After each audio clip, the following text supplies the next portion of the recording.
Hello, हमारे channel पर आप सभी का हार्दिक स्वागत, वंदन, अभिनंदन है। आप सभी को पता है पैसा कितना मूल्यवान है। पैसा रिश्ता नाता पीछे छोड़ दिया है। एक पत्नी है, उनके पति परदेश हैं और कहीं जा कर के काले कलूटे हो गए हैं, तो अपने पति के लिए क्या बोलती हैं। पुराना पारंपरिक गीत है जो मैं पेश कर रही हूँ। आइए सुनते हैं कैसे। अरे रेलिया न बयारी जहाजिया न बयारी, पिया पाई सवा बयारी ना, पिया पाई सवा बयारी ना। रेलिया भैली मोरी सवतिया, पिया उड़वले जालीना। रेलिया भैली मोरी सवतिया, पिया उड़वले जालीना।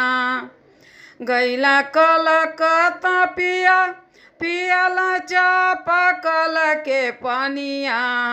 गैला कलकत्ता पिया, और पियाला चापाकल के पनिया। कल में डाढ़ा लागना, कल में डाढ़ा लागना। राजा मोर करिया होई के आइल, कल में डाढ़ा लागना। अरे रेलिया न बयारी जहाजिया न बयारी, पिया पाई सवा बयारी ना, पिया पाई सवा बयारी ना। रेलिया भैली मोरी सवतिया, पिया उड़वले जालीना। रेलिया भैली मोरी सवतिया, पिया उड़वले जालीना। 10,000 हमारे साहेब का नौकरिया, 20 घर ही देवना, 20 घर ही देवना।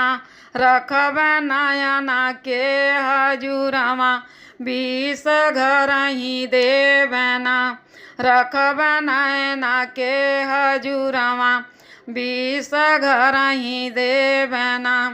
अरे रेलिया न बयारी जहाजिया न बयारी, पिया पाई सवा बयारी ना, पिया पाई सवा बयारी ना। रेलिया भैली मोरी सवतिया, पिया उड़वले जालीना। यार एक सेर गेहूँ आवरी सदिनमा खइबे, अपने नजरी रखबे ना, अपने नजरी रखबे ना।